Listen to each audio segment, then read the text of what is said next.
తులారాశి వారి ఫలితాలు. ఈ తులారాశి వారి ఫలితాలు ఎలా అంటే, చిత్తా నక్షత్రం 3-4 పాదాలు కలిగినటువంటి వారు, అలాగే స్వాతి నక్షత్రం 1, 2, 3, 4 పాదాలు కలిగినటువంటి వాళ్ళు, అలాగే విశాఖ నక్షత్రం 1, 2, 3 పాదాలు కలిగినటువంటి వాళ్ళు, వీళ్ళందరూ కూడా తులారాశి వారి కిందకే వస్తారు. తులారాశి కిందకే వస్తారు. వీరికి ఈ సంవత్సరం తాలూకు ఆదాయం 11, వ్యయం ఏమో 5 వచ్చేసింది. తర్వాత రాజపూజ్యం 2, అవమానం 2. అంటే వీళ్ళకు కూడా ఆదాయం వచ్చేసరికి 11 ఆదాయం, 11 రూపాయలు జేబులో వేసుకుంటారు. 5 రూపాయలు మాత్రమే ఖర్చు, మిగిలినది మళ్ళీ 6 రూపాయలు సంవత్సరం అంతా కూడా వెనకేసినట్టే. ఉదాహరణకు చెప్తాం. అలాగే రాజపూజ్యం 2 పొగిడే వాళ్ళు ఉంటారు, 2 తిట్టేవాళ్ళు ఉంటారు. అది ఇంట్లో కావచ్చు, బయట కావచ్చు, ఏదైనా సమమైనటువంటి పాలల్లో ఉంటాయి. కానీ ఆదాయం ఏది ఎలా ఉన్నా ఆదాయం మటుకు బాగుంటుంది వీళ్ళకి.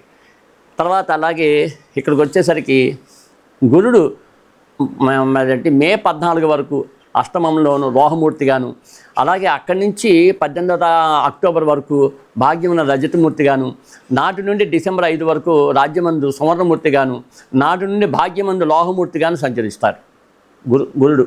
అలాగే శని వత్సరం అంతా షష్టమున సువర్ణమూర్తిగాను, రాహుకేతువులు వత్సరమంతా లోహమూర్తులుగాను మే 18 వరకు, అలాగే 6, 12 రాసుల ఎందు తదాది 5, 11 రాసుల ఎందు సంచరిస్తారు.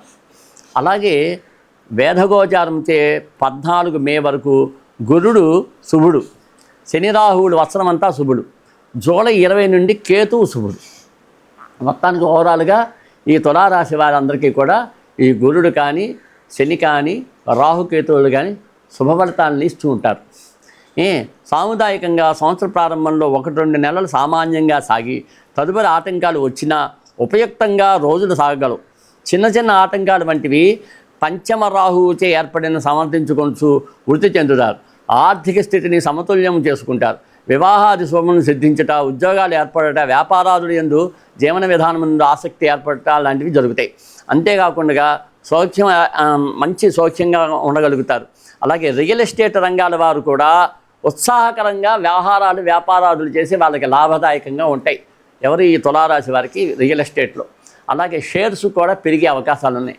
తర్వాత అలాగే మరి ఏప్రిల్, మే, జూన్, జూలై వచ్చేసరికి వీళ్ళకి చక్కనైనటువంటి విధానంలో ముందుకు వెళ్తారు.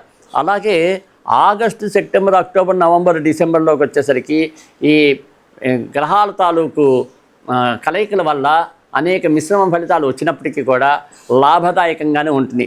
అలాగే జనవరి, ఫిబ్రవరి, మార్చి ఈ 3 మాసాల్లో ఉన్నటువంటి మిశ్రమ ఫలితాల వల్ల వీళ్ళు జాగ్రత్తగా ఆరోగ్య విషయంలో జాగ్రత్తలు తీసుకోవాలి.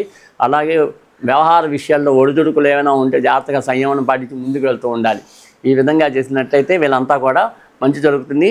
ఈ రకంగా తులారాశి వారికి ఈ సంవత్సరం అంతా కూడా మంచి జరుగుతుంది. శుభం.